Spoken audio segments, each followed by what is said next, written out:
So now that we've laid some of the foundation for thinking about negotiations, it's time to kind of shift and talk about how different factors can affect whether or not negotiations are successful, and to understand how international relations negotiations maybe are different than the negotiations we encounter in our daily lives, negotiating over the price of a car, that sort of a thing.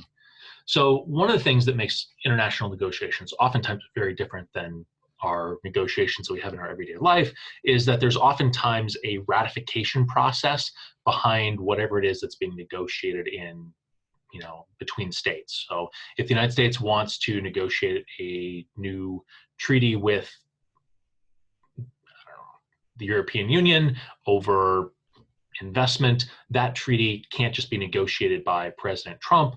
That treaty then has to go to Congress for some level of ratification.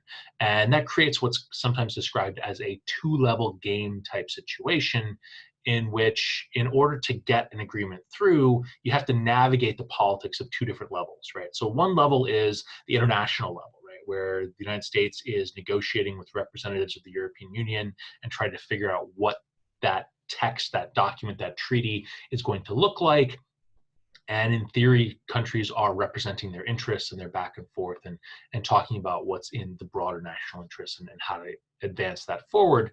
But then when it goes to ratification, it's being scrutinized by members of the legislature, maybe the House, maybe the Senate, maybe both, who have very different perspectives. They may be representing their own local district. They maybe are from a different political party. They maybe have a different understanding of national security. They may have different issues that they care about that aren't related to that agreement, but maybe are affected by it in some way, shape, or form.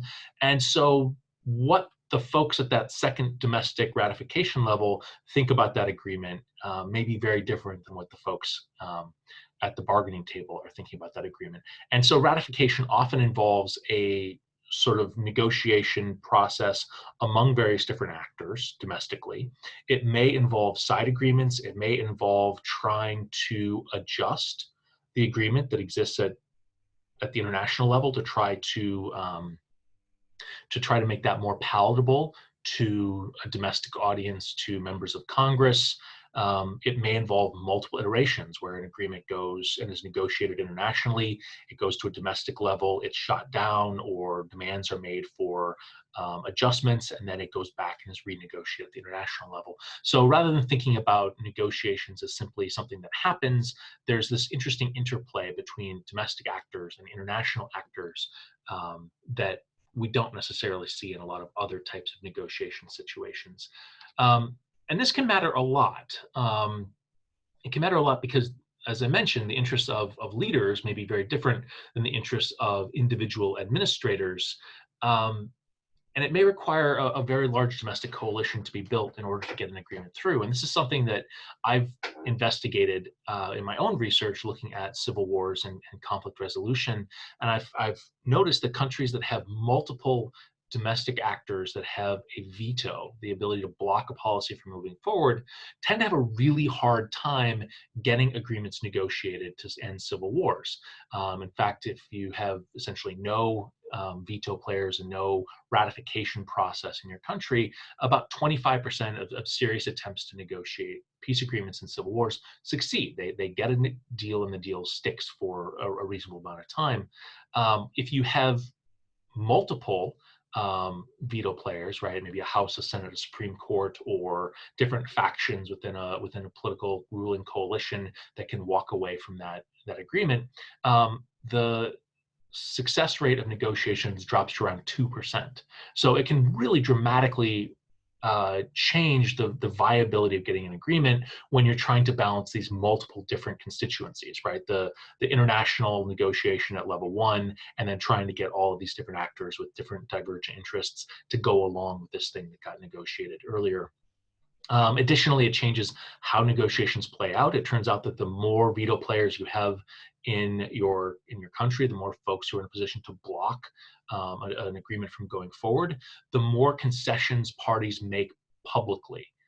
So they actually go out of their way to signal that they're making bigger concessions, that they're bending over backwards to try to accommodate various different actors. And so you can potentially use that as an advantage. You can point to your domestic audiences and say, look at how cranky they are, look at how upset they are about this. You need to make some big public concessions to me so that I can take that and go to an audience in my own country and say, look at what I was able to extract.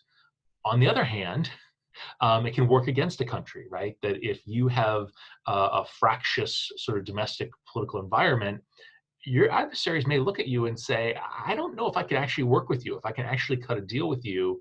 You may need to demonstrate to me that you're really serious about that.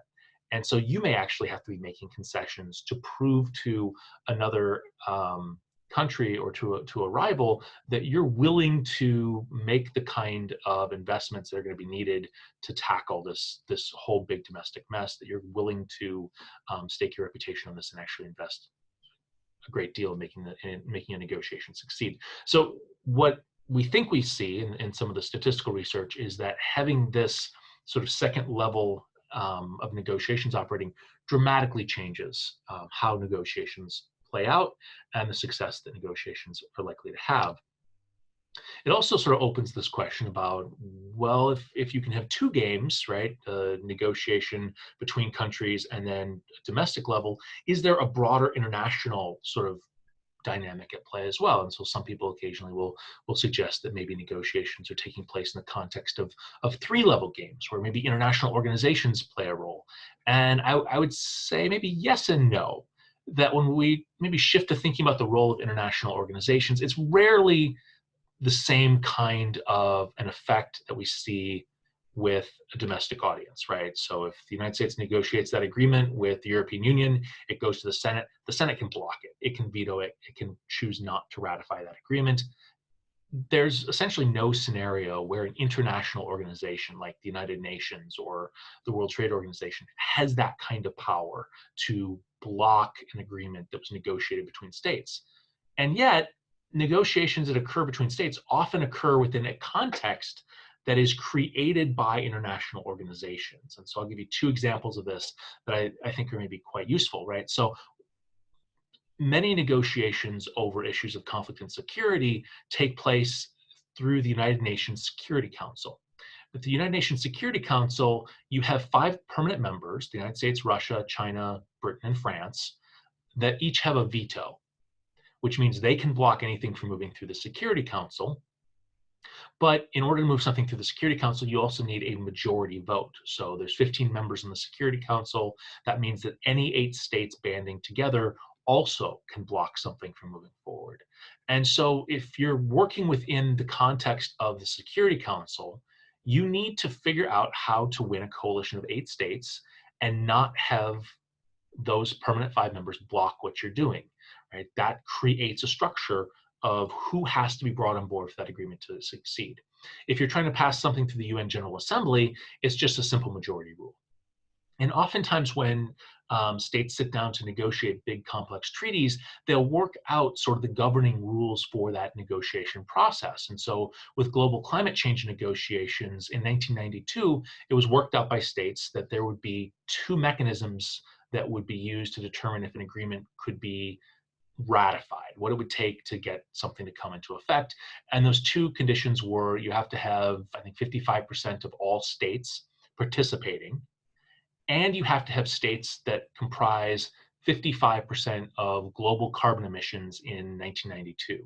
So that essentially put the United States at like 30% of global carbon emissions. Russia was at like another 30%. And essentially you couldn't get an agreement unless both the United States, or I shouldn't say both, one or the other, either the United States or Russia, was willing to sign on to that agreement. So again, what it takes to be successful, what the coalition dynamics are going to look like, can be set by the rules that are created by these international organizations. And just as the number of domestic veto players and that ratification process can alter the terms of and the likelihood of success for negotiations, so too can those rules that are created by the international level shape and affect and limit the ability of negotiators to be successful.